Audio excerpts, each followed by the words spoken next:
Halo kawan pajak, selamat datang di Jacksman Podcast. Pada episode kali ini, kita akan membahas tentang SPT tahunan orang pribadi via Cortex. Baik, Bapak Ibu, ya, melanjutkan untuk edukasi kita pada siang hari ini. Perkenalkan, saya Rifki, penyuluh KPP di KPP Perusahaan Masuk Bursa.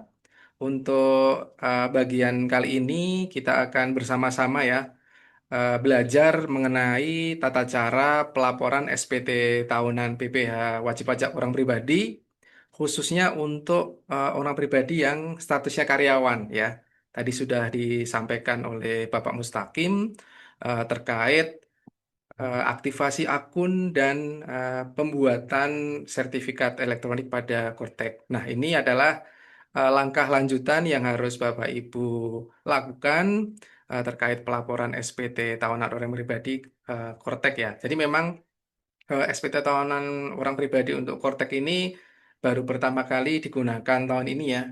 Ini adalah perubahan ya, perubahan dari SPT tahunan yang biasanya dilaporkan di DJP Online, sekarang di tahun pajak 2025 yang akan dilaporkan di tahun 2026 ini harus menggunakan Cortex ya.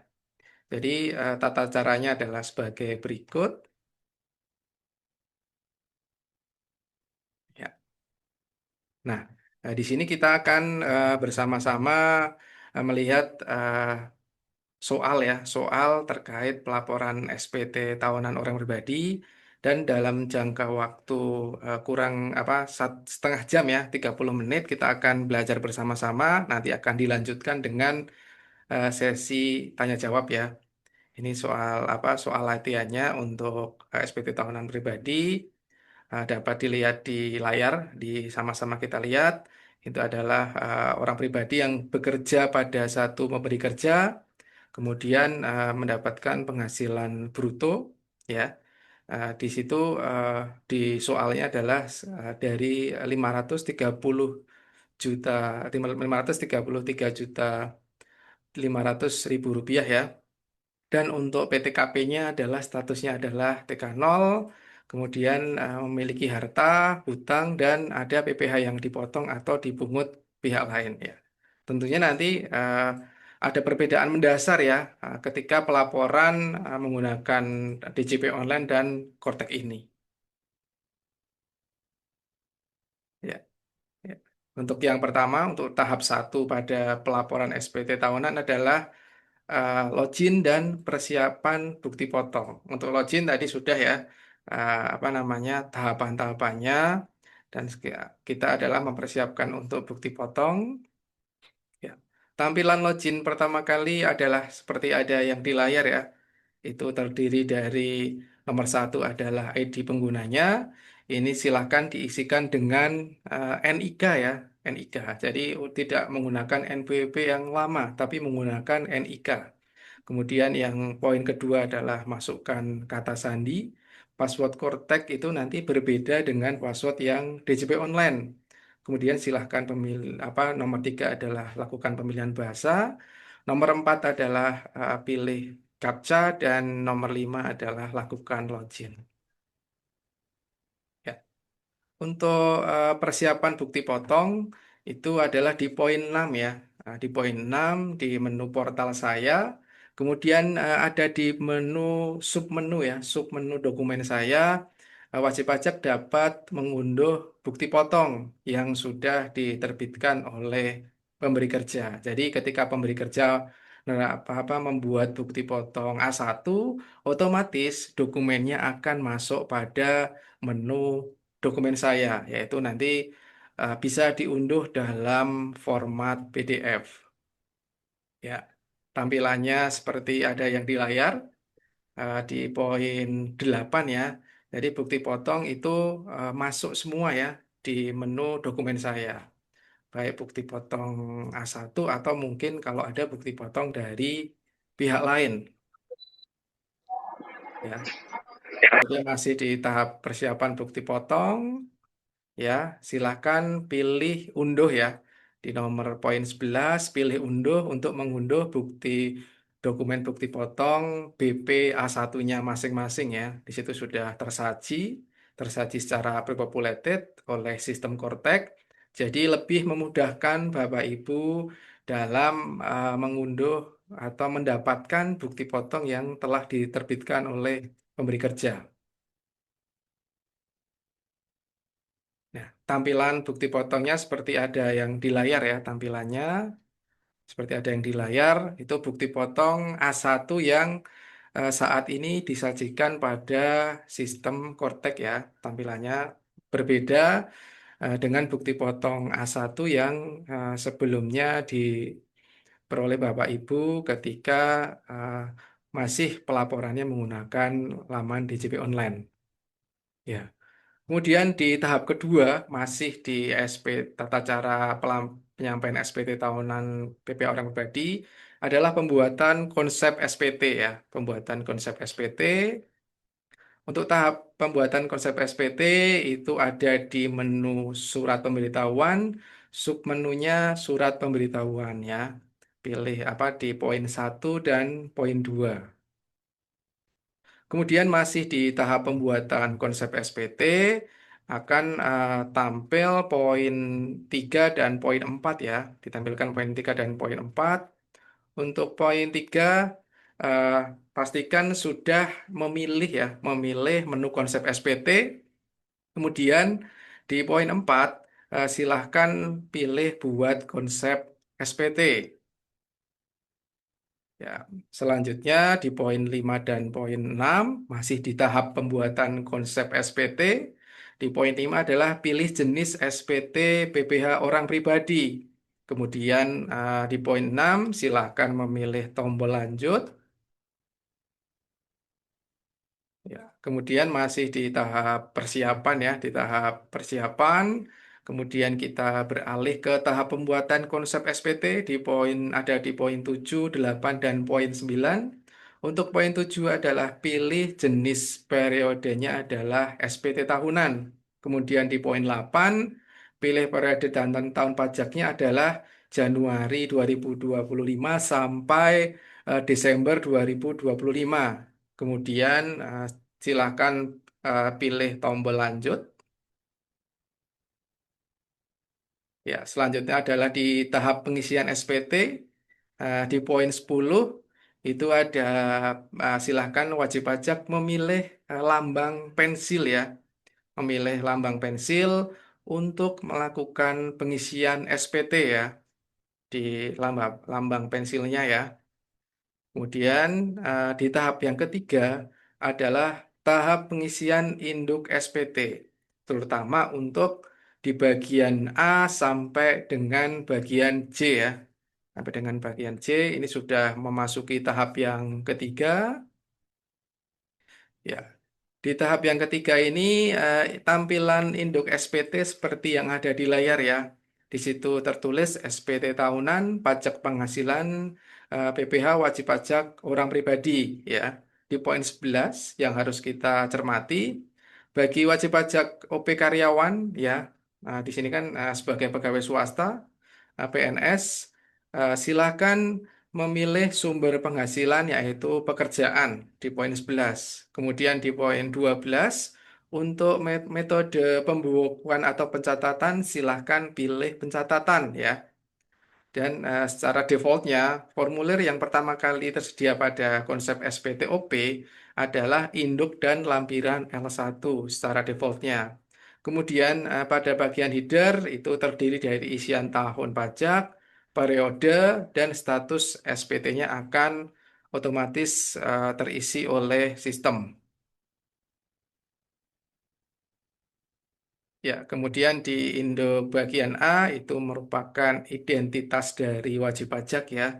Dari poin 1 sampai poin 8 ya. Ada NIK, nama, jenis ID sampai dengan status dan NIK, NPWP suami atau istri. Itu ya, itu terkait identitas dari wajib pajak. Selanjutnya di bagian B masih di induk SPT di ikhtisar penghasilan neto ada poin 13 sampai poin 16. Untuk poin 13, silahkan memilih apa di situ ada pertanyaan ya. Apakah Anda menerima penghasilan dalam negeri dari pekerjaan? Silahkan pilih ya. Kemudian di poin apa 14 itu apa ada apa pertanyaan juga. Apakah Anda menerima penghasilan dalam negeri dari usaha dan atau pekerjaan? Pilih tidak. Kemudian di bagian di poin 15, apakah Anda menerima penghasilan dalam negerinya? Pilih tidak. Kemudian apakah Anda menerima penghasilan negeri? Pilih tidak ya. Jadi untuk Kortek ini berbeda pengisiannya dengan SPT yang sebelum era Kortek. Jadi kalau era Kortek itu mengisi dari induk terlebih dahulu, baru ke lampiran. Kalau yang lama pengisiannya adalah lampiran dulu, baru ke induk ya. Kita akan lanjutkan kembali di bagian C terkait penghitungan pajak berutang. Itu ada poin 17 sampai poin 24. Ya, nomor poin 17 itu akan secara otomatis terisi oleh sistem ya. Jadi sudah disajikan oleh sistem secara pre-populated. Kemudian di poin 18 pilih tidak. Apakah terdapat pengurang penghasilan itu seperti kompensasi kerugian atau zakat yang dibayar selain yang telah diperhitungkan dalam formulir BPA 1? Pilih tidak. Kemudian di poin 19 penghasilan itu setelah pengurangan penghasilan itu akan secara terisi oleh sistem ya di poin 19. Untuk PTKP-nya sesuai dengan soal itu adalah PTKP-nya TK0. Kemudian penghasilan kena pajaknya di poin 21 akan otomatis terisi oleh sistem. Di poin 22 PPh terutangnya juga akan terisi oleh sistem. Di poin 23 apakah terdapat pengurang PPh terutang? Silahkan pilih tidak. Kemudian lanjut ke poin 24 di situ ada pertanyaan ya PPh terutang setelah pengurang PPh terutang ya itu juga otomatis akan terisi oleh sistem Kortek. Lanjut ke bagian D ya. Untuk kredit pajak ya itu terdiri dari poin 25 sampai 31 masih ada pertanyaan-pertanyaan ya. Jadi memang di Kortek ini harus mengisi induk terlebih dahulu sampai poin yang paling bawah ya sampai bawah. Jadi dari atas sampai bawah harus terisi dulu baru melangkah ke lampiran-lampiran ya. Nah, kita ulangi lagi. Baik di kredit pajak di bagian 10A itu ada pertanyaan ya. Apakah terdapat PPh yang dipotong oleh pengemut atau dipungut oleh pihak lain? Silakan pilih ya. Kemudian angsuran PPh pasal 25 di poin 26 silakan tidak diisi. Kemudian STP PPh pasal 25 di poin 27 silakan tidak diisi. Kemudian di poin 28 ya. Apakah Anda menerima pengembalian pengurangan kredit PPh luar negeri? Silakan pilih tidak. Nomor poin 29 akan terisi oleh sistem. Berikutnya juga poin 30 ya, 30 akan terisi otomatis sistem ya, sesuai data yang ada pada Cortex. Jadi WP tidak mengisi.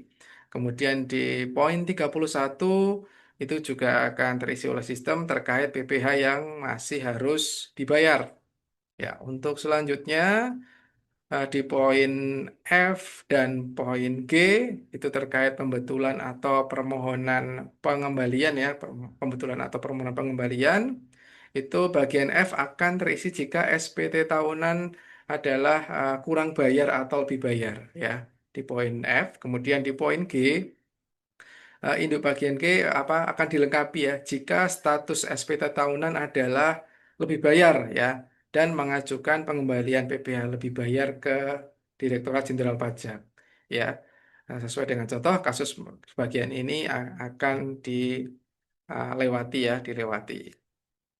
Kemudian masuk ke bagian H ya terkait angsuran PPh pasal 25 ya lumayan panjang ya pengisiannya di induk ya. Jadi ini pengisian di induk harus benar dulu karena nanti akan berimbas ke isian-isian lampiran selanjutnya ya. Di bagian H ini adalah angsuran PPh pasal 25 tahun pajak berikutnya ya. Di apa ada pertanyaan juga ya poin 32, 33, dan 34. Apakah Anda menerima penghasilan teratur dan berkewajiban membayar angsuran PPh tahun berikutnya? Silahkan pilih tidak. Apakah Anda menyusun perhitungan tersendiri angsuran PPh 25? Pilih tidak juga. Dan apakah Anda membayar angsuran PPh 25 OPPT tahun pajak berikutnya? Silahkan pilih tidak. Kemudian di bagian I ya, pernyataan terkait transaksi lain itu ada poin 35 sampai dengan 41 ya. Masih terkait pertanyaan-pertanyaan. Di situ menjawabnya harus sesuai agar lampiran-lampiran yang tersaji nanti di poin L nanti sesuai ya, bisa diinput oleh wajib pajak. Jadi di poin 35 itu ada pertanyaan, apakah Anda memiliki eh, hutang pada akhir tahun pajak? Berarti silahkan pilih ya ya. Itu kalau sesuai soal tadi silahkan pilih ya. Kemudian apakah Anda menerima penghasilan yang dikenakan pajak final? Jika ada pilih ya, jika tidak pilih tidak. Di soal tadi adalah tidak ada PPh final. Kemudian di poin 37, apakah Anda menerima penghasilan yang tidak termasuk opsi pajak? Itu pilih tidak. Apakah Anda melaporkan biaya pensiunan atau amortisasi fiskal? Itu akan otomatis terisi oleh sistem. Begitu juga di poin 39 terkait apakah Anda melaporkan biaya entertainment, biaya promosi, penggantian atau imbalan dalam bentuk natura atau kenikmatan ya. Di poin 40 ada pertanyaan lagi, apakah Anda menerima dividen eh, dan atau penghasilan lain dari luar negeri dan melaporkannya sebagai penghasilan tidak termasuk objek pajak? Di soal saya tidak. Kemudian di bagian 4 poin 41 itu otomatis terisi oleh sistem ya terkait kelebihan PPh final atau atas penghasilan dari usaha dengan peredaran berbau tertentu yang dimintakan pengembalian ya. Selanjutnya ada di bagian J ya, terkait lampiran tambahan ada poin 42 sampai poin 46 ya. Itu dari laporan keuangan tidak diaudit sampai bukti pembayaran zakat, bukti pemotongan itu otomatis prefill ya oleh sistem ya. Kemudian terkait poin 45 dan poin 46 itu ada pertanyaan mengenai surat kuasa hanya untuk SPT kertas, silahkan pilih tidak dan dokumennya juga pilih tidak ya. Jadi kesimpulannya di poin 42 sampai poin 46 adalah pilih no atau tidak. Ya. Selanjutnya memasuki tahap 4 yaitu adalah pengisian lampiran. Jadi imbas dari pengisian induk yang tadi ada ada puluhan pertanyaan ya, ada ya tidak. Nanti akan berimbas ke pengisian lampiran yang harus diisi ya pada waktu eh, pengisian di lampirannya ya. Kita akan bahas untuk yang ini kali ini adalah terkait lampiran satu. Ya, lampiran satu atau L1 di situ di bagian A adalah harta pada akhir tahun pajak ya. Di poin 47 dan 48 dan 49 ya. Ini adalah pengisian terkait eh, kas dan setara kas ya.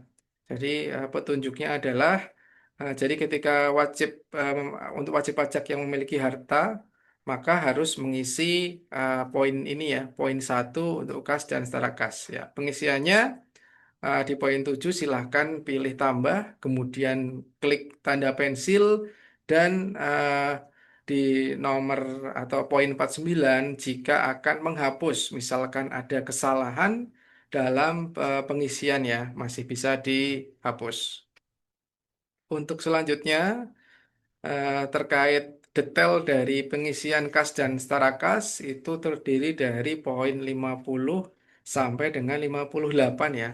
Poin 50 sampai 58 memilih deskripsinya adalah kas, kemudian silakan mengisi nomor rekening atau nomor dokumen kepemilikan. Kemudian nama yang terdaftar pada rekening, kemudian nama bank atau institusi, Kemudian diisi dengan negara, tahun perolehan kas, nilai saldo ya, nilai nominal saldo per 31 Desember 2025, dan poin 57 itu opsional ya. Itu diisi jika terkait harta ketika mengikuti program PPS ya atau program pengungkapan sukarela. Selanjutnya terkait pengisian harta bergerak itu di poin 59 dan 60 itu masih seperti tadi ya pengisiannya ya, masukkan ditambah di situ nanti ada pemilihan di contoh adalah ketika memiliki mobil ya, memiliki mobil isiannya cukup lengkap ya, dimulai dari apa tipe, merek, nomor polisi, kepemilikan, NPWP, nama, tahun perolehan, biaya perolehan, nilai saat ini, dan keterangan ya. Jadi biaya perolehan adalah uh, uang yang dikeluarkan untuk membeli mobil. Nilai saat ini adalah uh, nilai ya, nilai setelah dilakukan penyesuaian ya. Kemungkinan untuk mobil nilainya turun ya untuk mobil. Kemudian di bagian B terkait pengisian utang pada akhir tahun pajak itu pada poin 61 dan 62 ya. Di poin 61 masih seperti yang tadi dengan cara menambahkan, dan di poin 62 adalah isian ya. Isian detail dari utang ya. Itu memilih deskripsinya, kemudian NPWP kreditur, nama, negara, tahun perolehan, saldo ya, saldo hutang per 31 Desember 2025, dan keterangan ya, keterangan adalah opsional, bisa dilakukan pengisian atau tidak. Kemudian silahkan lakukan simpan ya. Jadi yang perlu perhatian di sini adalah utang pada tahun pajak sebelumnya harus dilakukan perubahan data sesuai dengan saldo utang pada akhir tahun pajak. Jadi ketika di tahun 2024 ada utang, kemungkinan utangnya kan sudah berkurang ya. Nah, itu dilakukan penyesuaian pada menu ini untuk hutangnya. Untuk selanjutnya di poin C ya, di bagian C terkait daftar anggota keluarga ya. Di situ anggota keluarga wajib diisi ya untuk melaporkan anggota keluarga yang menjadi tanggungan ya, dan nanti akan diperhitungkan pada PTKP ya yang harus diperhatikan oleh wajib pajak. Kemudian daftar anggota keluarga ini adalah otomatis terisi ya, otomatis terisi berdasarkan data unit pajak keluarga ya, unit pajak keluarga. Dalam soal tadi adalah tuan A itu PTKP-nya TK 0, sehingga bagian ini adalah kosong ya. Dalam hal terjadi mungkin perubahan data ya, yang menjadi tanggungan, wajib pajak dapat mengajukan permohonan perubahan data. Untuk permohonan perubahan data itu ada di menu portal saya, profil saya, kemudian submenunya adalah informasi umum, edit, dan masuk di submenu unit pajak keluarga. Ya, untuk selanjutnya di bagian D terkait penghasilan netto dalam negeri dari pekerjaan, ya. Tabel penghasilan netto dalam negeri dari pekerjaan akan terisi otomatis ya berdasarkan bukti potong A1 yang diterbitkan oleh pemberi kerja ya. Tapi wajib pajak tetap diberikan pilihan ya untuk menambahkan data penghasilan dari pekerjaan lain atau apabila memang diperlukan ya. Misalkan memang belum ada disajikan oleh di terperoleh oleh sistem ya silahkan untuk diinput sendiri ya. Dalam kasus soal yang tadi itu akan otomatis terisi ya karena dari satu pemberi kerja itu penghasilan brutonya adalah 533.500.000 dan penghasilan netonya adalah 527.500.000 ya. Dan nilai penghasilan neto sebesar 527 juta itu akan dipindahkan ke induk SPT ya. Untuk selanjutnya di daftar di bagian E mengenai daftar bukti pemotongan atau pemungutan PPh ya. Tabel daftar ini itu akan otomatis terisi ya. Eh, dari data bukti potong A1 yang diterbitkan oleh pemberi kerja ya. Apabila ada tambahan silahkan diinput secara mandiri. Dalam kasus itu eh, terisi otomatis dari satu pemberi kerja ya sebesar 87.375.000 ya. Ya. Kemudian kita akan beralih ke induk ya untuk mengecek pengecekan nilai ya yang sudah tersaji pada induk itu ada di ada di nomor 9, 10A dan 11A ya. Kita harus memastikan nih, harus memastikan bahwa nilai pada bagian C9 PBH terutang setelah pengurangan PBH terutang sama dengan D10A ya, D10A ya. Apabila C9 sama dengan D10A, maka nilai E11A akan menjadi nihil ya. Jadi memastikan bahwa C9 dan D10A nilainya sama. Dalam kasus soal tadi, C9 dan D10-nya adalah 87.375.000 ya. Nah, berarti SPT tahunan orang pribadi Tuan A itu siap dilakukan pelaporan SPT-nya. Untuk selanjutnya, ya, untuk tahap yang kelima ya, untuk tahap yang kelima ini hampir eh, selesai untuk tahapan dari pelaporan SPT orang pribadi. Di tahap 5 adalah tahap penyampaian SPT setelah tadi mengisi ya, mengisi induk SPT, ada puluhan pertanyaan ya dan tidak, kemudian pengisian di lampiran satu terkait harta, terkait hutang, kemudian keluarga, dan terkait bukti potong dan penghasilan. Nah, kita sudah di tahap penyampaian SPT. Di tahap penyampaian SPT ini adalah tahap yang kelima, yaitu di bagian induk pernyataan itu eh, ada pertanyaan ya. Kemudian di bagian K ini pernyataannya adalah bagi berikut dengan menyadari sepenuhnya dan segala akibatnya itu silakan dicentang ya. Silakan dicentang sampai muncul tanda biru, centang biru ya. Kemudian selanjutnya di poin 64 silakan untuk melakukan penyimpanan konsep SPT ya. Untuk selanjutnya adalah klik bayar dan lapor. Klik bayar dan lapor. Kemudian di tahap penandatangan itu terdiri dari poin 66 sampai 69. Silahkan memilih kode otorisasi DJP yang tadi sudah dibuat ketika pembuatan sertifikat digital. Ya, kemudian masukkan paspres yang sudah dibuat sebelumnya. Silahkan pilih konfirmasi tanda tangan, kemudian lakukan penyimpanan ya. Lakukan penyimpanan. Eh, di situ SPT sudah ini ya eh, masuk ke menu SPT dilaporkan ya. Ya, SPT dari tadi yang Tuan A akan berpindah ke menu SPT dilaporkan. Di situ ada pilihan gambar mata, kemudian warna hijau adalah tombol hijau dan warna merah ya. Untuk gambar mata adalah untuk melihat kembali SPT yang telah dilaporkan ya. Tadi sudah diisi oleh wajib pajak. Kemudian tanda hijau ya, tanda hijau itu untuk yang mengunduh bukti penerimaan elektronik dan untuk tanda merah itu adalah untuk mencetak halaman induk SPT yang telah dilaporkan ya. Untuk contoh bukti penerimaan elektronik adalah seperti yang ada di layar ya, seperti ada di layar. Contoh apa eh, tampilan bukti penerimaannya elektroniknya SPT-nya ya.